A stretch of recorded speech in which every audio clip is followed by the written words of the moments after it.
Саламатсыздарбы? 5-каналда түзөөдө учурда берүүсү. Аны мен Мунарбек Жоргомов алып. Кыргызстанда дээрлик бүгүн 3-күн катары менен өлкөдө саясий абал туруктуу болот элек. Биз ушул соңку окуялар тууралуу саясий эксперттердин жана адистердин катышуусунда талкууларды улантмакчыбыз. Биздин студиябызда Коопсуздук кеңешинин мурдагы катчысы генерал-майор Марат Иманкулов мырза бар. Марат мырза, саламатсызбы?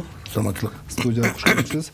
Марат мырза, ушул 3 күндөн бери өлкөдө баягы саясий күчтөр бириге албай, абал бир топ кооптуу ойдон калууда. Ушул учурда балким коопсуздук жагы, өлкөнүн коопсуздук маселеси баягы экинчи орунда калып калгандай болуп атат да. Сиздин оюңуз кандай? Ушеки азыр түзүлгөн 3 күндөн бери түзүлүп калган кырдаал жалаңы мен эмес, ушу коопсуздук жагында иштеп жүргөн адамдар эмес. Коомчулуктун баарын тынчсыздандырып аткан мезгил азыр. Баары кооптонуп атат, каяка барып калышы мүмкүн деген. Анткени азыр фактически бизде мындай жанагындай орусча айтканда двоевластие орнуп калды. Ар бир группировка өзүнүн бийликти алабыз деп эле, өзүнүн өкмөт башчысын шайлап эле муну ушундай бөлүп жарып, биз мамлекеттик бийликти азыркыга чейин мындай бир жерге топтой албай атабыз. Анын кесепетин бүт эл көрүп атат. Мына могу бишкектиктер көрүп болуш керек. Мына 2 күндөн бери жанагы кылмыш чөйрөнүн адамдар жаш балдарды астыга салып коюп, талап тоноп, каракчылык кылып атат. Элдердин үйүнө кирип барып, пистолет такап, башка бир куралды такап туруп, тоноп кетип атышат. Жашына карабайт, кичинекей баласына карабайт, кары чал, кемпир чалдыгына карабастан күч менен барып тоноп ушундай вакханалия болуп атат. Демек, кылмыш дүйнөсүнүн таасири аябай күч алды дегенди айткыңыз келип атабы? Жок, мындай да, кандай мамлекетте бийлик элгөгөтө мындай бийлик начар болгондо, слабый болгондо, же бийлик жок кезде обязательно кирим чөйнө пайдаланат мындан. Көрбөдүк белек мындай эмени? 2005-те көргөнбүз, 2010-да көргөнбүз, талап тонолушту көрбөдүк белек, массу тоногондор. Мына азыр биринчи күнү болгон эмес. Анткени биринчи күндө эле алар карап турду. Бийлик орнуп калабы, Азыморекиден кийин бир бийлик кеткенден кийин ордун башка бийлик толуктап, элдик бийлик келип, анан ушул көзөмөлгө алып, жана күч түзүмдөрдүн баарын тең, укук органдардын баарын иштетип, мамлекеттин функциясы негизги функциялары болуп бул жарандарын, коомду, мамлекеттин коопсуздугун камсыз кылып берүү. Бул мамлекет ошондой болуш керек. Бул жарандык келишим бул. Ошон үчүн биз мамлекет деп эсептелебиз. Ошо мамлекет азыр өзүнүн функциясын аткара албай жатпайбы? Укук органдардын баары тең деморализованный состоянияда. Бүт баары жумушка келбей жүрүшөт көпчүлүктөр. Келсе иштебейт. Каяктан указаниясын аларын билбейт. Мына кече милицияны көтөрүп чыгабыз деп, кече строевой подготовка кылып тияктан сыртка чыкты, бирок эффективность билмейт атта. Элди тонуп аткандай, значит бийлик жок да. Ким эл жөнөкөй карапайым элди ким сактап калыш керек? Мамлекеттик органдар бар да, атайын ушуга түзүлгөн. Мамлекет ошого акча төлөп бюджетте каралып атат да. Милициябыз бар, атайын кызматтар бар. Мына ошол элди, армиябыз бар. Мына ошол элди сакташ керек да. Анан элдин баары тең эле ушу криминалдын эмесине салып беребиз балардын тоносчулугуна. Ал ушул соңку баягы өкмөттү түзүү аракеттери боюнча баягы кыймыл аракеттерге дагы ушу кылмыш дүйнөсүнүн таасири кайсы бир деңгээлде байкалып атат деген коомчулукта ар кандай ойлор айтылып атат да.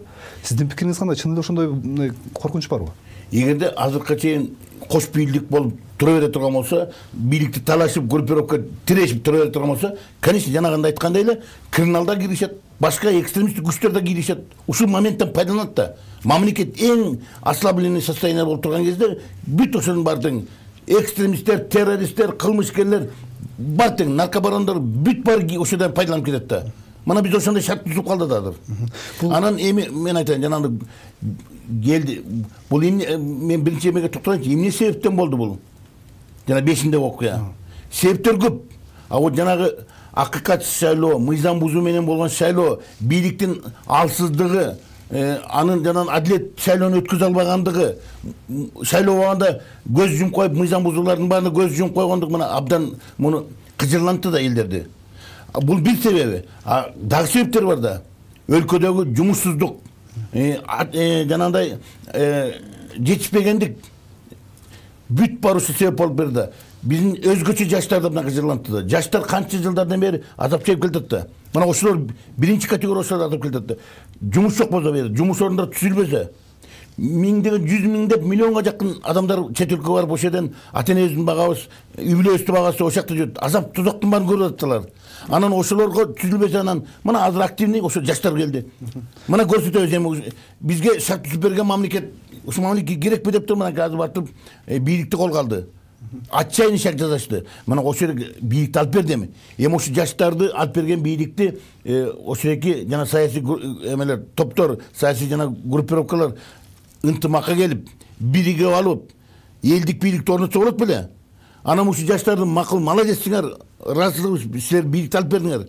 Эми давайте эми мамлекетти тартипте орнотолу, мыйзамдыкты орнотолу, элибизди сактап калалы, кирим чөнөздү салып бербейли деп туруп, бир кирешип отуруп алып, бир жерден ийип отуруп, түз кеңешип, бир бийлик түшүп, эки баштуу бийлик ажыдардай кылбай, бир бийлик түшүп алып туруп отуруп атып, элин коргобойт беле? Андай болбойт па? Тирешип, баары теңине бийлик талашып, буларга бийликтен башка эч керек жок, кызматтан башка эч керек жок, талашып жүрүшөт. Ошондон пайдаланып, мына мен кечээ мен дагы 2 жол сүйлөп барып, ГКМге отурушту, аксакалдар. Сен барбасаң болбойт, койгула, мен барбайм, керек жок. Мага легитимдүү керек, мага приказ берип, элди сакташынан барам. Мен өзүм барып, андай шерментчиликке бара албайм. Мен андай кызмат талашпайм эч кимге. Койгула десем болбойбу. Жок, анда мен элин сактагым келбей, жүр деп алып, колума желектен повестка эметип алып, площадьтен сүйлөп алып барып аракет кылды. Мен кетип калдым аяктан. Ошол жерден жаштар айтты, жок, булар болбойт, бийлик талашат, сиз деле бийлик талашып, сизге кызмат керек дегенде, ошондойбу? Мага кызматтын кереги жок. Керек болсо мен кызматтын иштеп алып 10 жыл мурда мен кызматтын иштеп алып кетип калбайт болчумун. Мага кызмат үчүн жүргөн жокмун. Мен аны кетип калдым. Мына ошентип базып алып, илгерки сабак болбоду да. 2005-теги, 2010-да окуя биздин өзгөчө биздин билимдүү эл башкарабыз, элдин тагдырын мойнубузга жүктөйбүз деген жигиттерибиз, кыздарыбызга сабак болуп да. Ошого чейин келип азыр барып эле, бараган эле басып алатпайбы? Кимдин артында топ болсо эле, ошол топ менен басып барып эле, ошол мамлекеттик бир мекемелерди барып басып алып, ошонун жетекчи ким аларды суранды? Ким аларга ошол ыйгарым укукту аларга ким берди? Эл бердиби? Өзлөрү барып басагалы. Ошентирбестен жанагы күчтөрдүн баары бир столго отуруп, жерде жаткан бийликти, мына бийлик президент качып алып кетип калды. Өкмөт качып алып кетип калды, элдин баары тыштап алып кетип калды. Депутаттар болсо ийге кирген тышкандар да болуп, алар жок болду. Таптакыр бийлик жерде жатып калды. Эми ошонукин алып, тартипти орнотуп, жана айткандай, мыйзамды орнотуп туруп, элдин коопсуздугун сакташ керек да, мамлекетте тартипти орнотуш керек да. Таландыга, тонондуга калтырбай элди. Мына ошону кыла албайт атпайбы? Мына ошол себептен абдан биз тынчсызданып, өзгөчө биздин аксакалдар, билимдүү аксакалдар, биз эксперттер, ушул коопсуздук маселесин абдан түшүнгөн, ушул тармакта көп жыл иштеп жүргөн адамдар, койм, бул кырдаалдан чыгыш керек. Муну чыгуу жолдорун издейли деп, мына биз 2-3 күндөн бери чуркап жүрөбүз, 2 күндөн бери чуркап жүрөбүз. Келди могуруки бүткүл элдик курултай десем, курултай деген сөздү абдан ашматайын чыгарып бүткөн. Элдин ишенинен кетип калган. Ошондон давайте улуу жыйынды өткөзөлү дагы, ошол жерде 500 болобу, 1000 киши чогулталы дагы, ошол жерден кырдаалды талкуулап, каяка бартабыз? Эгер ушул кырдаалды түздөп албасак, кырдаалды оңдоп албасак, эмне деген бизде коркунучтар, эмне деген чакыруулар күтүп турганын элге айтып, ошол жерден талкуулап тургандан кийин ошо азыркы болгон саясий күчтөрдүн баарын тең ынтымакка чакыртып, келгиле, элдик бийликти орнотолу, отургула бир столго. Мына бизде азыр Кудай бизге 3-чү жолу шанс берип атат. 3-чү жолу шансты биз кармап калышыбыз керек, ушундан пайдаланып калышыбыз керек. 2 жол шанс берди, экөөнү тең пайдаланбай калганбыз. Экөөнү тең шылуундардын колуна берип койгонбуз мамлекетти. Шылуундар каалагандай мамлекетти куруп алып туруп, мына ушул акыбалга келип атабыз да. Эми 3-чү шанс бар. Дагы ушул шанс мүмкүнчүлүк берип атат бизге, Кудай берип атат, жаратылыш берип атат. Мына ушул шансты биз пайдаланып калып, накта элдик бийликти орнотуш керек. Эл бийликтин гана булагы эмес, эл бийликтин ээси катарында болгон мамлекеттик башкаруу системасын түзүш керек, конституционный реформаны жасаш керек, жасап туруп, жаңы конституцияны кабыл алып туруп, элге кызмат кыла турган конституцияны кабыл алып туруп, мына азыр ушул шанстан пайдаланып калыш керек. Марат мырза, азыр биз сөз кылган баягы криминалдык күчтөр, саясий күчтөр бул өлкөнүн ичинде. Бирок ушундай моментте дагы баягы сырткы Кыргызстандын туруксуздугуна кызыккан сырткы күчтөр дагы ушул моментти пайдаланышы мүмкүн деген коркунуч турган жокпу азыр? Сөзсүз турат да, сөзсүз турат андай коркунуч. мына эксперттер көптөн бери сайрап келип баягы какшап келет. Жанаң биздики эмес, чет элдик эксперттер айтып келип баягы Кыргызстанда болгон розовый тюльпаны ар кандай революциянын баары тең сырткы күчтөрдүн жетеги менен болгон деп. Мына азда аналиттер айтып атат. Эми карап көрсөң, мына биздин сыртыбызда могу СНГ мамлекеттер. Мына Кавказда согуш жүрүп атат. Кыргын болуп атат аякта. Тяжелый оружияны пайдаланып атат, бири-бирин кырып, Азербайжан менен Армения согушуп атат. Аны токтото албай атат. Бирөө болсо ОДК менен мүчөсү. Азербайжан ОДК бербейт. Ага Турция кыттап кичине жардам берип, прямой кирген жок, эми мындай моралдык колдоо көрсөтүп турат. Бул террорист эмнеге алып келет? Бул дагы бир чоң регионалдык конфликт алып келиши мүмкүн. Мына Жириновский ошо Арменияда болуп аткан экен, жакын деле биздин революциядагы события болоордун астында эле Жириновский билет, белгилүү саясатчы Россиянын мамлекеттик думанын депутаты, фракциянын жетекчиси. Ошо айтпадыбы? Бул Кавказдагы только цветочки, а ягодки будут в Центральной Азии деп айткан. Мына келип атпайбы? 2 күн мурда, 3 күн, 1 жума мурда айтып, одан чыга элек деп уже бизде пайда болду мындай событиялар. Анан эми билесиздер, мен эми көбүн айтып жүрөм, коомчулукка көп айтам, арга жерде айтып жүрөм, дагы кайталайм мен. Анткени жетиш керек ошо. Өзгөчө биздин жаш жигиттерге жетиш керек. Жанагылар бирөөнүн саясатчылар, саясий группировкалардын куралы болуп калбасын деп мен ашыраак түшүндүрөйүн деп атам. Жакынкы эле тарыхыбызда бизге жакын эле мамлекеттер, жакынкы чыгыштагы мамлекеттердин тагдырын карап көргүлөчү. Мына Сирияны, Ливияны карап көргүлө. Ушундайдан болгон. Мына ушундай шайлоолордо бийлик талашуу, ыркы кетип, талашып, тирешип, акырынан кийин бири-бири менен атыша баштаган. Ошол кезде тышкы өзүң сураган тышкы күчтөр, тышкы жанагындай кызыктар болгон күчтөр, оюнчулар, чоң мамлекеттер ошону пайдаланып туруп аякка ошо тытышып аткан эмелерге эки жактан курал берип, материалдык жардамдарды берип, людской ресурстарды, адамдарды, 100 миңге жакын адамдарды мамлекетине киргизип, боектерди кирип туруп, бири-бири менен атышып кырышып, гражданский согуш болуп, миллиондогон адамдар өлдү. Миллиондогон адамдар азыр качкын болуп, башка мамлекеттерде жүрөт. Мына ошо тагдырды биз каалайбыз, биз балдарыбызга, биздин элге ошол биз ошондой татыктуубузбу, ошондой болгондо. Ошондой эмне сабак албай атабыз биз. Азырда бар, мен ачык эле айтайын, тышкы күчтөр бар. Ушундай бизде Кыргызстан азыр болгон кырдаалды эгерде тез аранын ичинде, тез ара деген бул 1-2 күндүн ичинде ушул экини кырдаалды колго алып, бийликти көтөрүп алып туруп, элибизди сактап калбасак, тышкы күчтөр мындан да жаман акыбалга алып келет. Кийлигишип атат, азыр дагы кийлигишет дагы. Кийлигишип туруп анан бизди тытыштырып, жарандык согушка чейин алып барат. Мен муну коркутуу, үркүтүү иретинде айткан жокмун мен. Ошондой болуп кетишкен. Анткени тиги мамлекеттерде алар да ушинтип ойлогон, алар да болбойт деп ойлогон. Бирок аларды бизден да кубаттуу мамлекеттер болчу. Сирия.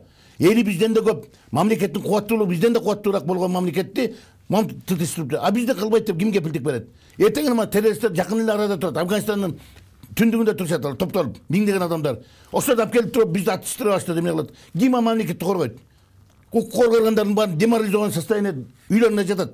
Жумушка чыкпай жашат, жумуштан түшсө жумуш кылбай отурушат. Кимдин буйругун аткарарын билбей. Мына ушундан пайдаланат да тышкы күчтөр. Мен ушу элиме ушуну ачык айтайын элем. Кагылайын эл. Бирөөгө алданбайлы. Саясатчылардын өзүнүн жеке кызыкчылыгына алардын эмесин токтотолу.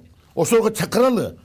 Мынтип тиреше берсеңер, элди коркунучка келтиресиңер. Элди ушундай жамандыкка алып келип койсуңар мүмкүн деп айтыш керек. Рахмат. Азыр бизде Ош шаарынан кабарчыбыз Перизада Ташиева ушу Оштогу абал тууралуу маалымат берген жатат. Перизада, саламатсызбы? Чакырмалуу айтканга акылуу. Саламатсыздарбы, мен Борбордук аянтта турам. Бүгүн бул аянтка 5 боз үй тигилип, атчандан 10 чакты атчан келди.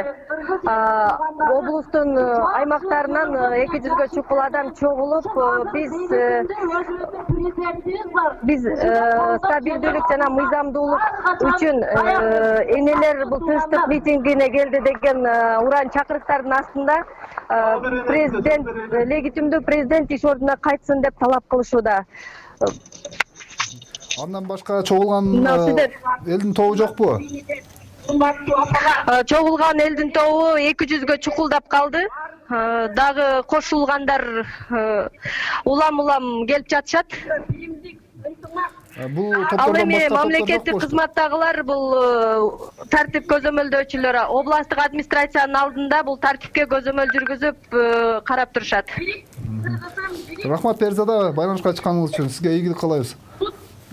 Рахмат. Марат мырза, ушул митингдердин токтобой жатышы бул чын эле элдин каалоосубу же саясий күчтөрдүн каалоосубу? Бу жерден элдин тиешеси жокпу? Эл кантип кааласын? Ушу мамлекетинде башаламандык болуп, тартип жок, мыйзам иштебей, бийлик иштебей турганда кайсы эл кааласын? Бир эл каалабайт. Бул саясий күчтөрдүн оюну. Ачык эле айтыш керек. Көп жаштарды, мына жаштарга мен ыраазычылык билдирем. Коррумпированный мамлекетти талкалап кууп чыкты. Бирок эми ошо кууганда ушундайки жетишкендикти сактап калыш керек да. Ушуну коргоп калыш керек да. Саясий күчтөр ушундайкини пайдаланып, мамлекеттик элдик бийликти орнотуп берип, ушундайкилердин көйгөйлөрүн чечип, мына элдик бийлик азык болуп жаштардын, элдин көйгөй толуп кетти да. Мен жана айткандай, жакырчылык, жумушсуздук, коррупция, криминал баш көтөрпөй калды. Мына ушунун баарын чече турган ким? Мамлекет да. Мына ошондой мамлекет элдик бийликти түзүп, тезирээк ушу күткөн, мореки нааразы болгон жаштарыбыздын көйгөйлөрүн чечкен орунда тирешип, сүйлөшө албай, тирешип эки бийликти, үч бийликти түзүп алып отурушат. Бул уят нерсе. Мейли уялбай койсун. Бирок бул өтө опурталдуу нерсе да. Мамлекетти коркунучка калтырып атпай, элдин келечеги, элдин өмүрү, ден соолугу коркунучтур атпай, күнүгө тоналып атпай, аларды ким сактайт? Марат мырза, бул саясаттануучу Алмазбек Ахматалиев мурдараак ушул Фейсбуктагы баракчасына жазды. Ушул бул кырдаалда ушул коопсуздук кеңеши баягы жоопкерчиликти өзүнө алып, ишти жүргүзүп кетиш керек деген сунушун айтты. Сиз ушул кеңешти жетектедиңиз эле, катчысы болдуңуз эле. Чын эле ошол коопсуздук кеңешинде ушундай ыйгарым укук барбы? Жок, мындай да, бизде мамлекеттик коопсуздук кеңешин ким башкарат? Коопсуздук кеңештин жетекчиси бул президент болчу да. Анын рабочий органы секретариат болот. Мен ошо катчылыктын жетекчиси болгом. Катчылык тиги башка эмесиз, катчылык өзүнчө ал ишти жасай албайт. Качып жүрсө, президентибиз качып жүрсө, дайыны жок болсо, каякта экенин билбесек, анан келип туруп социалдык сеттерде бир кандайдыр билдирүүлөр, мен президентмин. Президент болсо бу жерге отурбайбы, келбейби бу жерге. Бу жерде отуруш керек эле, качып кетпейчи. Элдин астына чыгыш керек эле да. Мамлекетти тыштап коюп, бүт баары хаоска алдандырып кетип, мен президентмин деген ушул болчу эле. Анда эмне кылып президент болду эле? Эмне үчүн анда ушуну өзүнүн мойнуна ушундай президенттикти жүктөдү эле? Келиш керек эле, отуруш керек эле да бу жерде тартиптер. Мыйзамды орнотуп ушул жерде отуруш керек. Анан качып кетип, талаада жүрүп, каякта экенин белгисиз мен президент деген боло береби? Андай болбойт да. Ал пока президентмин деп өзүнүн доматын айтып берсе, биякта бул эмне болуп атат? Гражданский жаралып согушка чейин чыгып кеткенге тирешүүлөр жакындап калбадыбы? Мына ушул экини эске алуу менен биз азыр инициатива көтөрдүк. Биз курултай өткөзөлү дедик, жагы кайталайын деп атам. Курултай өткөзөлү деген жок эми, улуу жыйын өткөзөлү деп. Ушул улуу жыйында түзүлгөн кырдаалды талкуулап, ушу кырдаалдан кантип чыгабыз деген жолдорун сунуштайлы деп атабыз. Элге көрсөтөлү деп атабыз. Саясий күчтөрдү ынтымакка чакырып, бир жерден отуруп ушул экини кырдаалдан тез чыгып кетели деген жолдорун көрсөтөбүз деп, мына азыр чуркап жүрөбүз 2 күндөн бери. Бүгүн өткөзөлү дедик эле, биз физически жетишпей калды окшойт. Эртең өткөзөлү деп атабыз. Дагы эле кырдаал башкача болуп кетип атат, бирок аракет кылып атабыз. Дагы бир жерде башка жаш жигиттер бар, алар да курултай өткөзөбүз деп алып, мына азыр жаңы келдим, ошол жактан сүйлөшүп атабыз. Тиякта бир курултай, биякта курултай эле, элдин атынан бир жерден бир курултай кылып эле, элге мореке азыр кырдаалды жөнгө салганга биз да көмөктөшөлү деп, ушундай бир иш-чараны чуркап жүрөбүз. Анткени могу кырдаал жаман чыркап келерин, жаман жолго барарын сезип турам мен, жүрөгүм менен сезип турам. Мен опытым көрсөтүп турат ушундайларды. Ошон үчүн ушуну болтурбага сактап калалы, ошону токтотуп калалы деп атабыз. Эми өзүңөр көрүп атасыңар, тияктан болуп бир координацион, ачыгын айтканда, бир координацион совет түзүп дейт, элдик координацион 15 партиядан түзүп алып, мына бир премьерин түзүп алдык дейт. Алар эмне үчүн 15 партия? Ким аларга ушундай полномочия берди? Ким андай кимдин атынан алар ушундай бийлик түзүп атат? Бизде көп партия, 100ден ашык партия бар. Эмне ар бир эле 15тен ондан чогулуп эле бирден өкмөт башчы түзүп алсак кандай? Эмне болот анда? Хаос башталбай берди, бардак болбой берди. Тияктан премьер аны тааныбайбыз дейт. Ошондуктан ошо күчтөрдүн баары тең. Эмне ошо саясатчылар коладыбы? Түнчүдөшөлөр жүрдүбү? Жаштар жүрбөдү, могу. Жаштар жүрүп, жаштар бийлигин алып берди колуна. Эми мындай болду. Раз болуп кеткенден кийин, эми саясатчылар ушулардын эмгегин да сыйлап, жаштарды өзүнүн кызыкчылыгына пайдалана бербей, жеке саясий кызыкчылыгына пайдалана бербей, жаштарды үйлөрүнө кетип туруп, бир столго отуруп туруп, ынтымакка келип туруп, мамлекетти койгон чечиш керек да тезирээк. Безвластие болбош керек да. Бир күндө безвластие, бир саатта безвластие болбош керек. Анткени бул элди сыйлаш керек, элди коргош керек, элдин көптөгөн көйгөйлөрүн чечиш керек. Bir saatта бийликсиз калбаш керек мамлекет. Туура айтасыз. Азыр бизде видео байланыш бар. Саясат талдоочу Бакытбек Жумагулов мырза бизде байланышта. Бакытбек мырза, саламатсызбы? Саламатсызбы? Бакытбек мырза, өлкөдө биз көп болуп жатабыз. 3 күндөн бери ушу саясий туруксуздук уланууда. Кырдаалдан чыгуунун жолун саясий күчтөр, башка күчтөр издеп жаткандай сезилет, бирок эмнеге жыйынтык болбой жатат? Бул жерде сиз айтып аткандай саясий күчтөр азыркы акыбал менен колдонуп, өзүнүн кызыкчылыктарын ишке ашыруу максатын коюп жатат да. Ошол себептен негизинен кандайдыр бир мыйзамдуу жолго чыгбай жатышат да. Анткени ар бир саясий партиялар берге катышып кетип атат. Саясий партиялар булар саясий партиянын негизинен бул коомдук уюм, саясий партиянын негизги максаты бул бийлик. Ошол себептен азыр саясий партиялар ушул азыркы ситуация менен, ушу шайлоодон кийинки болуп калган акыбал менен колдонуп туруп, өздөрүн кандайынан саясий партиянын жеке кызыкчылыктарын алдыга жылдыруу иштерди биз көрүп жатабыз, күбө болуп жатабыз. Ошол эле замат биз мындай мамлекеттик бийлик органдар калыптануу, кандайдыр бир кайра ишке нукка мыйзам чегинде кирүү багыттарды да байкап көрүп жатабыз. Бирок ошол процесстер мындай толугу менен бир кандайдыр бир ситуацияга келе албай атат. Бирок уже мындай байкалып жатат, кайра жанагы бийликти басып алуу болуп аткан мындайлардан тенденциялар азыр кайра артка кетип барып жатканын байкалуу болуп жатат. Мындай көбү түшүнүп атат, эртеси күнү баардык кылынып аткан иш боюнча мыйзам чегинде жоопко тартылып калышы мүмкүн. Ошого карабай, ошол эле замат жанагы саясий партиялардын жетекчиликтерин мындай кичине түшүнүктөрү туура эмес жолдо, туура эмес багытта барып жатат. Ошол байкалып атат. Негизинен азыркы кезде саясий партиялар бир гана максаттын айланасында биригиш керек. Бул Кыргыз Республикасында мыйзамдуу жолду издеп табуу, ошол мыйзам жолуна легитимдүү бийлик органдар менен бирге баруу, анан мына алдыдагы шайлоону тез арада өткөрүп туруп, тез арада жаңы 7-чи чакырылыштын жооп кеңешин калыптоо маселелери турат азыр биздин коомчулугубуз астында. Дагы анын артында башка коркунуч тенденциялар дагы көрүнүп жатат. Бул тышкы кечиресиздер, байланыш үзүлүп калды окшойт. Чыгып кетиши мүмкүн.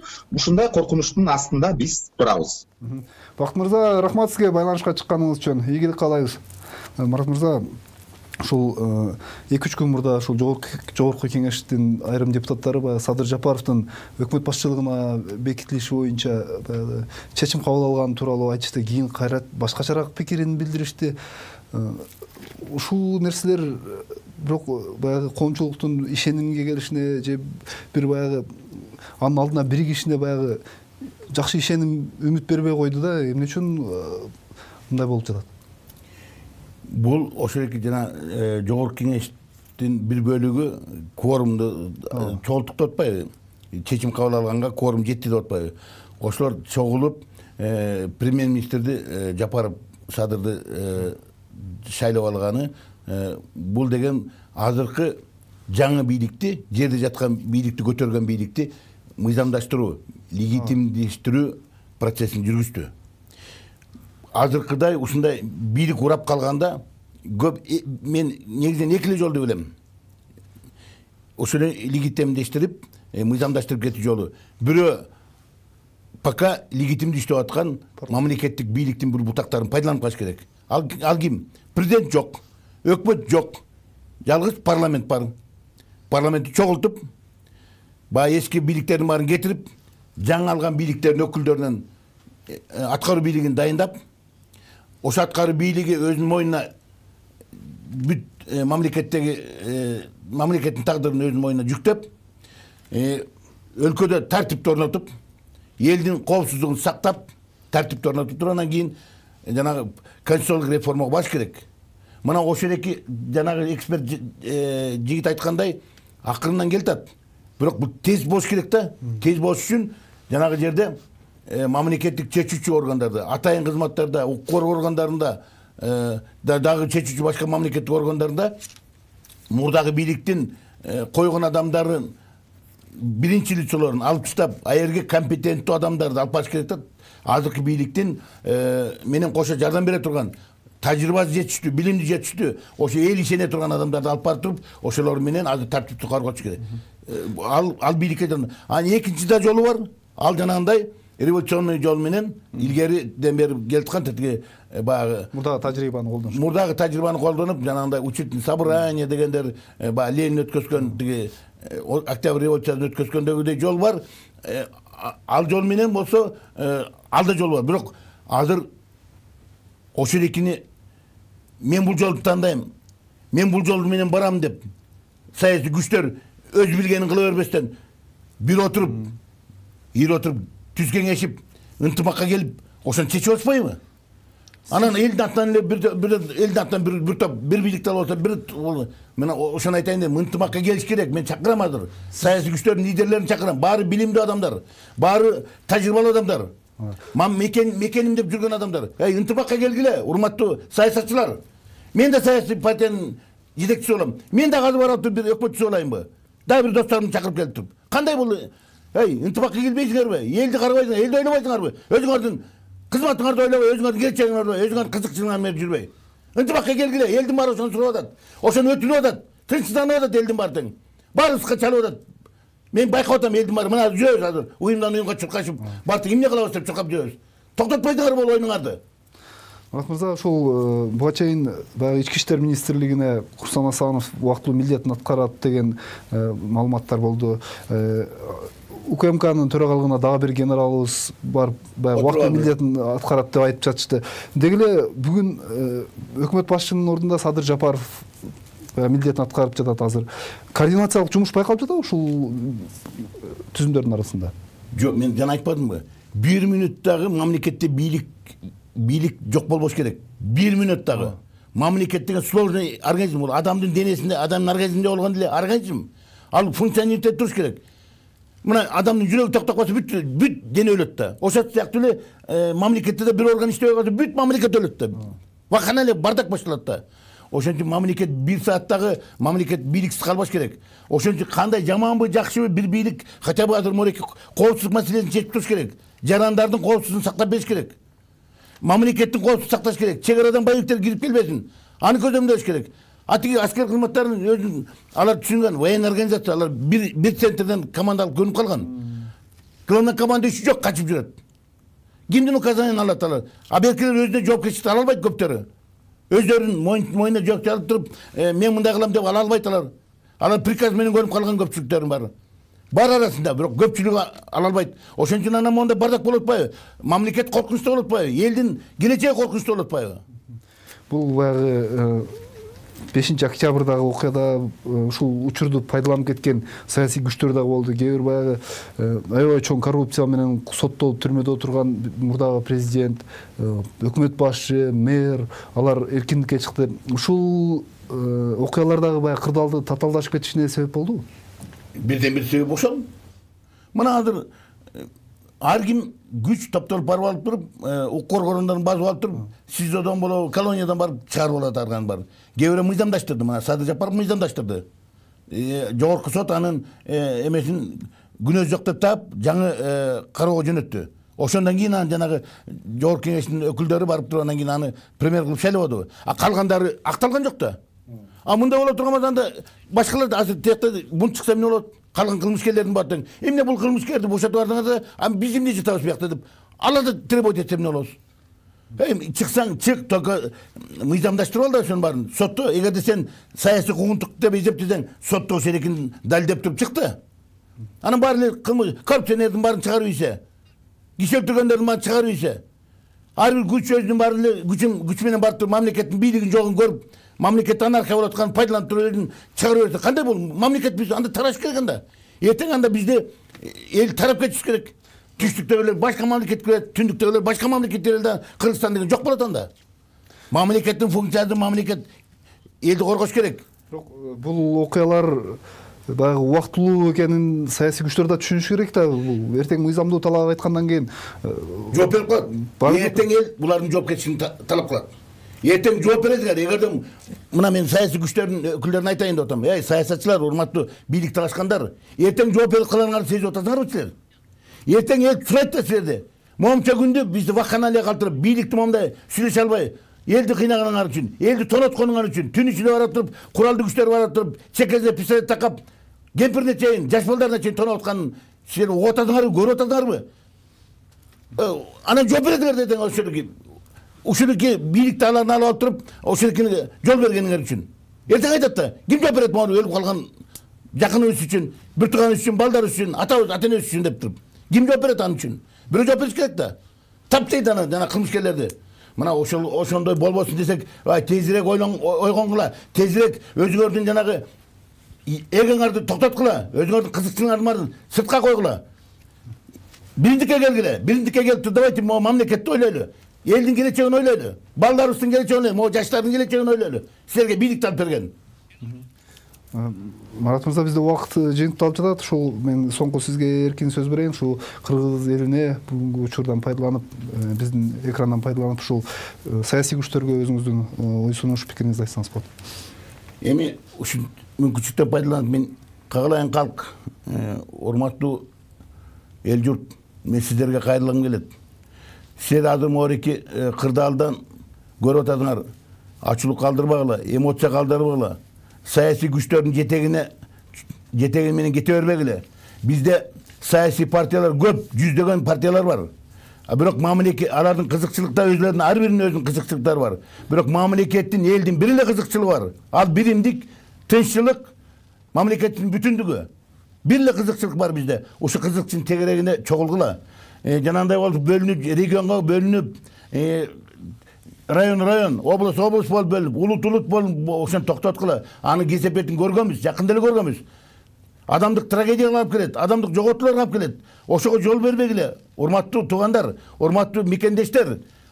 Өзүңөр чогулуп алып туруп, бийлик жок болсо бийликти колго алгыла. Ошондой жолго бербегиле. Дружинниктарды түшкүлө. Укук органдарды качып кетсе колуна кармап туруп, жумушка алып келип туруп, ошону тегерене алып туруп, тартипти орноткула.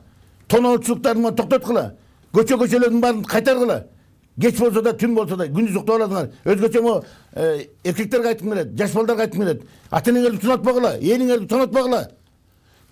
Площадь тыштагыла да кеткиле да элиңерди сактагыла. Кыйкырыктан эч пайда жок. Где-то 3 күн 4 күндөн бери ошо жерде площадьте жатасыңар. Кимден пайда алды? Ким пайда алды? Зыяндан башка эчтеке жок. Кагалайын жаштар, инилерим. Тыштагыла саясатчылар, тыштагыла кеткиле, саясатчылар отуруп алып өзүлөрү сүйлөшсүн. Силер ага курал болуп бербегиле. Баргыла, тонолуп аткан элиңерди сактагыла. Рахмат, Марат мырза. Урматтуу телекөрүүчүлөр, сиздер 5-каналда учурда теле берүүсүн көрдүңүздөр. Биз соңку окуяларга, ушу саясий эксперттердин катышуусунда окуяларды талдап жатабыз. Бизге бөлүнгөн убакыт соңуна келип жетти. Биз сиздер менен коштошобуз. Биздин студиябызда генерал-майор Коопсуздук кеңешинин мурдагы катчысы Марат Иманкулов мырза болду. Марат мырза, убакыт бөлүп келгениңиз үчүн ыраазычылык билдиребиз. Рахмат. Ийгилик каалайбыз. Мамлекетте тезирээк тынччылык орносун дейм. Биз дагы сиздер менен коштошобуз. 5-канал маал менен ушул соңку окуяларга кайрылып турмакчы. Саламаттаңыздар.